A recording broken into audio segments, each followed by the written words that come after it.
The wheelchair got stuck on the broken pavement, and that was the moment Nia Calloway understood that her sister had chosen this place on purpose. Vanessa had not accidentally pulled up to the one care facility in Shreveport with a cracked entrance path and a flickering fluorescent light over the front door. She had not accidentally selected a place where the staff member who came outside moved slowly and looked through Nia rather than at her. Vanessa had researched this. She had made a decision, packed Nia's things into 2 garbage bags instead of a suitcase, and driven 4 hours from home with the particular silence of someone who had already processed their guilt and moved past it before the car even left the driveway. "Vanessa," Nia's voice came out steadier than she expected. "What is this place?" "It is a care facility." Vanessa was already pulling the bags from the trunk, setting them on the curb with practiced efficiency. "They are going to take care of you here." "I know what I said." The rain was starting, thin and cold, the kind that does not commit to being a storm, but simply makes everything around it miserable. Nia sat in her wheelchair on the broken pavement and watched her older sister move with the brisk energy of a woman crossing something off a list. "Vanessa," Nia said, "look at me." Vanessa stopped. She turned around and looked at her younger sister, 23 years old and sitting in a wheelchair in the rain outside a facility that smelled like industrial cleaner and resignation, and something moved across Vanessa's face. Not guilt, something harder than guilt, something that had been calcifying for years. "I cannot do this anymore," Vanessa said. "I am sorry, Nia, I genuinely am, but I cannot spend the rest of my life taking care of a cripple forever." "What doing what?" Nia said. "Having a sister?" Vanessa pressed her lips together. "You know what I mean." "Say it," Nia said. "I want you to say it out loud." And Vanessa did. She said it quietly, almost gently, which made it worse than if she had screamed it. "I cannot waste my life taking care of a cripple forever." Then she got back in the car. Nia did not call after her. She did not beg. She sat in the rain on the broken pavement and watched her silver car pull out of the lot and disappear down the road, and she thought about the night 4 years ago when that same car had wrapped itself around a guardrail on Route 9, and Nia had woken up in a hospital bed unable to feel her legs, and her sister had been standing over her crying, and Nia had reached up and held Vanessa's hand because she thought Vanessa was the one who needed comforting. She thought about that for a long time. Then she wiped the rain off her face and wheeled herself through the broken pavement toward the door because there was nowhere else to go. She was wrong about that. There would be somewhere else to go, but it would take her 6 years to build it herself. Before the accident, Nia Calloway had been the kind of person rooms noticed, not in the loud, surface way of someone who demanded attention, but in the quieter way of someone whose mind moved faster than the conversation around her, and whose observations had a habit of being correct.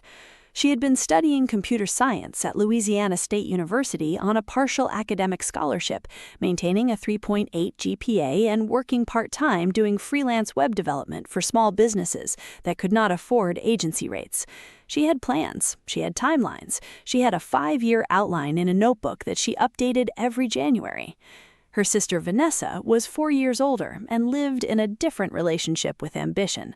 Vanessa was beautiful in the way that had always opened doors for her before she had to knock, and she had grown accustomed to that ease in a way that made effort feel optional. She worked in sales for a mid-sized pharmaceutical company, drove a car that was slightly too expensive for her salary, and maintained a social media presence that suggested a life approximately 40% more glamorous than the one she was actually living.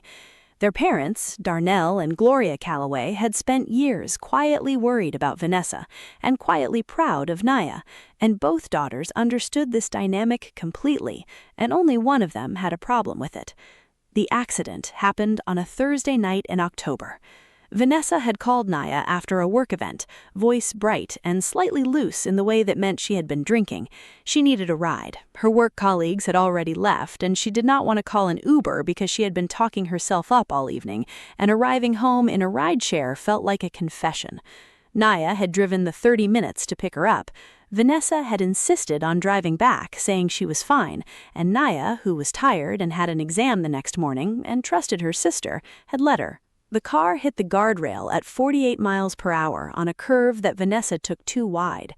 Nia did not remember the impact. She remembered the hospital ceiling, white and fluorescent, and the feeling of her mother's hand around hers, and the doctor's voice somewhere above her using words that took 3 repetitions to fully enter her brain. Partial spinal injury, incomplete. Some recovery was possible with intensive rehabilitation. Full recovery of lower limb function was unlikely. She was 19 years old. Her parents had used everything they had to fight for her: private rehabilitation specialists, adaptive equipment, home modifications. Darnell had taken a second job. Gloria had reduced her own hours to manage Nia's care schedule.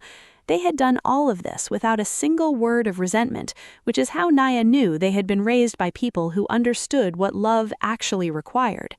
Vanessa had visited the hospital every day for the first week. After that, her visits became less frequent. She never said directly why, but Nia would sometimes catch her watching the physical therapy sessions with an expression that was too complex to read in a single glance, something layered and uncomfortable that Vanessa always smoothed over quickly with a smile or a redirect.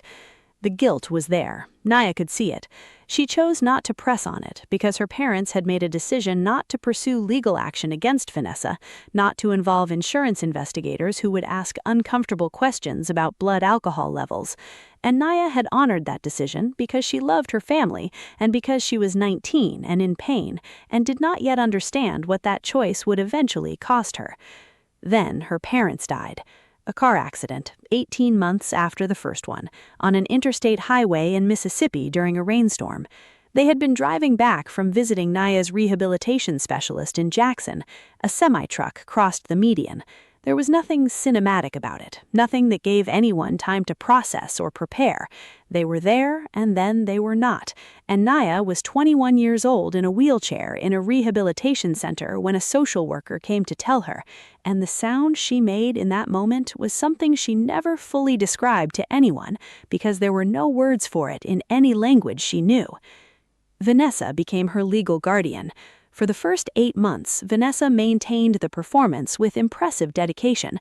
She posted about it, long captions about sacrifice and love and the meaning of family, photographs of the two of them together where Vanessa looked tenderly at the camera and Nia looked like she was trying to remember how to smile. The comments were full of people calling Vanessa an angel, a saint, a blessing. Vanessa collected these comments the way other people collected evidence that they were good. Behind the screen, the story was different.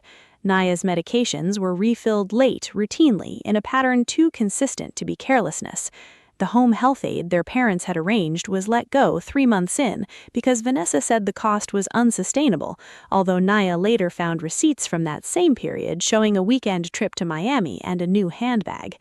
Vanessa would leave for hours without telling Nia where she was going or when she would return, and Nia would sit by the window managing her own needs as best she could and listening to the particular silence of a house that did not want her in it. One evening, Nia wheeled herself to the kitchen for water and heard Vanessa on the phone in the next room, voice low but not low enough. "She is never going to fully recover, Deja. You understand what that means for me? I have to plan my entire life around someone who cannot even walk to the bathroom with help. If that accident had never happened, my life would have been completely different right now." Nia held very still in the dark kitchen. "I know," Vanessa continued. "I know, but I did not sign up for this. I did not choose this, and I am the one who has to carry it. Every single day." Nia set her glass down without making a sound. She wheeled back to her room. She lay in the dark for a long time thinking about what it meant to be described by someone as a thing they had to carry. She thought about her mother, who had never once in her life used that language. She thought about her father, who had taken a second job without being asked, and had never mentioned it as a sacrifice. She thought about the difference between people who loved you and people who needed you to believe they loved you, and she understood, in the cold, clear way of someone arriving at a truth they had been circling for years, that her sister was the second kind. She started paying closer attention after that. Within 6 weeks, she had noticed the discrepancies in the household accounts. Their parents had left a modest estate, not large but sufficient, a savings account, a life insurance policy, the family home. Vanessa was the executor. Nia was supposed to have equal access to the accounts. She did not. When she asked, Vanessa said the funds were being managed carefully. When Nia asked for documentation, Vanessa said she was being paranoid and that it was hurtful to be accused of dishonesty by her own sister when she was working so hard. Nia said nothing more. She made a note. She made many notes. She was still making notes when Vanessa packed 2 garbage bags and drove her to Shreveport. The Pine View Care and Rehabilitation Center was not the worst place Nia had ever seen. It was simply a place where hope had not been prioritized in any of its operational decisions. The hallways were clean in the way that met minimum inspection standards, and no further. The staff were not unkind, simply stretched and tired in the way of people doing difficult work for inadequate pay. The other residents were mostly elderly, and Nia, at 23, was an anomaly that nobody quite knew how to address. She had a roommate named Delphine, 80 years old, sharp as broken glass, and deeply unimpressed by self-pity in any form.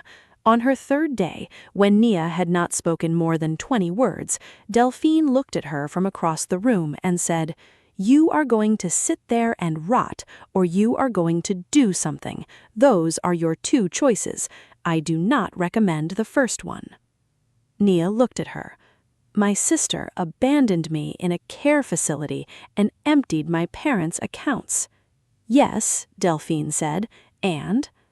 That conversation was, improbably, the turning point.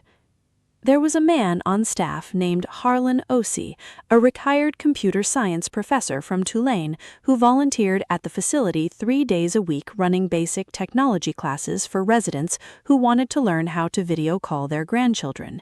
He was 64, meticulous, and had the professional habit of immediately identifying the most capable person in any room he entered.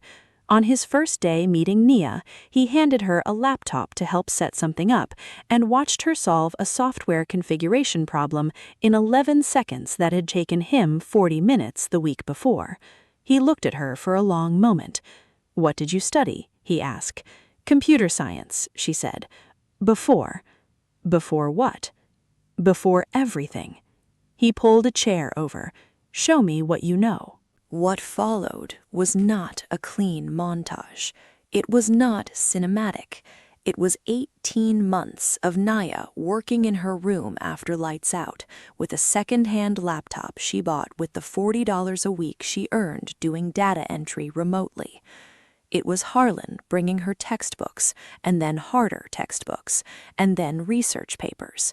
It was learning cybersecurity not as a hobby, but as a weapon, because Nia decided that if the world she was going to build for herself existed entirely in the digital space, she was going to understand that space at its deepest level, in its architecture, its vulnerabilities, its hidden corridors. She cried exactly twice during those 18 months, once on the anniversary of her parents' death, once when she received a formal legal notice informing her that the family home in Baton Rouge had been transferred into Vanessa Carter's sole name. After the second time, she did not cry again. She worked. She freelanced under a company name she had registered in Delaware, clean and anonymous, starting with small cybersecurity audits for local businesses and growing methodically from there. She reinvested everything. She hired contractors she had never met in person and managed them with the precision of someone who had learned that competence communicated authority more reliably than any other signal. By the time she left Pineview at 25, having saved enough to lease a small, accessible apartment in New Orleans, she had a company that was generating 6 figures annually and a client list she had built entirely through referral. Nobody knew her name. That was intentional. By 30, Calloway Digital Security was operating in 12 states with a staff of 22 and a reputation in the cybersecurity consulting world that was built on results rather than personality. Nia ran it from wherever she happened to be, which was usually wherever her physical therapy schedule and her workload allowed. She had recovered partial function in her left leg through years of disciplined rehabilitation. She used a cane on good days and her wheelchair on harder ones, and she had long since stopped organizing her self-worth around either. She was calm, she was controlled, she was very, very patient, and she had never stopped watching her sister. Vanessa's life from a distance had looked like success. She had married a man named Brent Holloway 3 years after abandoning Nia, a real estate developer with the particular confident energy of someone who had never been told no by anyone who mattered. They had a house in the Garden District. They had social media accounts that performed aspirational prosperity with professional polish. Vanessa had parlayed the public sympathy from her caregiving narrative into a small lifestyle brand, a wellness blog, a line of motivational merchandise, a podcast episode about resilience that had been shared 7,000 times. None of it was built on anything solid. The real estate developments had been leveraged beyond what the market could sustain. The lifestyle brand had been monetized through brand partnerships that were beginning to ask questions about audience authenticity. The marriage was surviving on performance. And underneath it all, Vanessa had accumulated debts she was managing through a combination of financial gymnastics and the absolute refusal to acknowledge that the wall was coming. The wall came on a Tuesday. 3 of Brent's developments were seized in a creditor action. The mortgage on the Garden District went into default. 2 brand partners terminated their contracts, citing undisclosed discrepancies in Vanessa's audience metrics, and a financial journalist in Baton Rouge, following a tip from an anonymous source about a care facility resident who had been systematically stripped of her inheritance, published a piece that contained enough specific detail to make very uncomfortable reading for anyone who knew the Carter family history. The anonymous source was Nia. Vanessa called 11 times in 2 days. Nia let every call go to voicemail and listened to each message with the same focused attention she gave to client briefings. In the first message, Vanessa was composed and somewhat cold, asking Nia to call her back. In the 4th, her voice had developed a tremor. By the 8th, she was crying openly. By the 11th, she said something that Nia replayed once, carefully, before deleting it. I know I do not deserve anything from you. I know that. But you are the only person I have left, and I am scared, and I do not know what to do. Nia sat quietly after the message ended. Then she called back. Vanessa. Nia. The relief in her sister's voice was immediate and enormous, the relief of someone who had not been sure the line would be answered. Nia, thank God, I have been trying to reach you. Things have gotten very bad. I need help. I do not even know where to start. I know what you need, Nia said. I have been watching for a while. A pause. What do you mean, watching? I mean, I know about the Holloway Developments default. I know about the Elevate brand partnership terminations. I know about the second mortgage you took out in February and the personal loan from Brent's business partner that comes due in 6 weeks. I know all of it. The silence on the other end was very complete. How? Vanessa finally said. Because I built a company that is very good at finding things, and because you are not as careful as you think you are. Nia, I'm going to tell you something, and I need you to listen without speaking until I'm finished. Can you do that? A small sound that might have been, yes. I'm going to help you. not because you deserve it, not because you are my sister, but because I made a decision a long time ago that I was not going to let what you did to me turn me into someone who lets people drown when they could be saved. That's my choice, and it's not about you." She heard Vanessa breathing. "But there are conditions. You're going to sit with a financial accountability advisor that I'm going to select. You're going to provide full documentation of every asset transaction involving our parents' estate, and you're going to cooperate with the legal process of returning what is rightfully mine. You're going to do this fully and without negotiation, and you're going to do it publicly enough that the record is clear." "Nia," Vanessa said, and her voice had broken open into something raw and unfamiliar. "I am so sorry. I have been sorry for years, and I did not know how to—" "I believe you," Nia said. "I want you to understand that believing you does not change what happened. It does not restore 4 years in a care facility. It does not bring back what was taken from our parents' estate. Regret is not restitution, Vanessa. So we are going to start with the restitution." Another silence. Then, very quietly, "Okay. One more thing," Nia said. "What?" "I need you to say what you said to me in that parking lot, the last thing you said before you drove away. I need you to say it out loud right now, and I need you to hear yourself say it." A long pause. She could hear Vanessa struggling. "I said," Vanessa started, voice cracking, "that I could not waste my life taking care of a cripple forever." "Yes," Nia said, "you did." She let that sit for a moment, not with cruelty, but with the firm, quiet insistence of someone who had decided that nothing would be minimized or smoothed over or allowed to quietly disappear. "I need you to understand what that sentence cost me. Not just practically, not just financially. I need you to understand that you said that sentence and drove away and left me in the rain on broken pavement, and I sat there and I decided that your opinion of my value was not something I was going to let define my life, and it did not. But that decision cost me years of work and pain that I did not owe anyone. You need to understand the weight of that." Vanessa was crying fully now, not the performative crying Nia had watched her deploy in difficult social situations, the kind that was designed to redirect attention and generate sympathy, but the ugly, uncontrolled kind that came from somewhere real. "I understand," Vanessa managed. "Good. Then we can begin." The legal process took 14 months. Nia's attorney, a meticulous woman named Corrine Dash, who had built her career on exactly this category of estate fraud case, recovered 83% of the assets that had been moved out of the joint inheritance without Nia's authorization.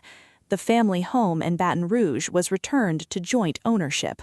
Vanessa's financial situation stabilized under the accountability framework Nia had structured, not comfortably but sustainably, which was more than she had earned and more than most people in her position received. The public piece landed on its own momentum. The financial journalist followed the initial story with 2 additional pieces that between them generated enough attention to make Vanessa's wellness brand untenable in its current form. The podcast episode about resilience was quietly removed from every platform. The motivational merchandise disappeared from the online store. Brent filed for divorce 4 months into the legal process, which Nia noted without comment. Vanessa lost her image she had built. She did not lose her life, her freedom, or her future, because Nia had been deliberate about the distinction between accountability and destruction. On the day the final legal documents were signed, Nia sat alone in her New Orleans apartment and looked out the window at the city she had chosen and built her life inside. She thought about a care facility in Shreveport with broken pavement at the entrance, and a woman named Delphine who had refused to let her rot, and a retired professor who had handed her a laptop and asked what she knew. She thought about 18 months of working after lights out with a second-hand computer and the specific quality of silence that existed in a building full of people who had been set aside. She opened her laptop. The renovation plans for the Baton Rouge property were in progress. She had engaged an architect 3 months earlier. The family home, the one her parents owned, the one Vanessa had transferred into her own name while Nia sat in Shreveport, not knowing what was being taken from her, was going to become the Calloway Center for Women with Physical Disabilities, a place with good lighting and wide doorways and a staff that had been selected specifically for the quality of their attention, a place with a technology lab and a vocational training program, and an entrance path that was absolutely, deliberately, perfectly smooth. Nia designed the entrance path herself. She had named the center after her parents, not after herself. That was intentional. She had no need to put her name on anything. She had learned long ago that the people who mattered knew who had built what, and the people who did not know did not matter.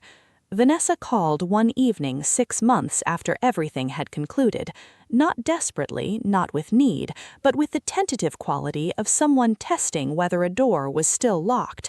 "I saw the announcement about the center in the news." "Yes," Nia said.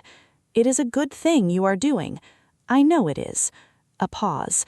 "I would like to see you sometime, if you would allow it. I am not asking for things to go back. I know they cannot. I just—" She stopped. "I would like to know who you became."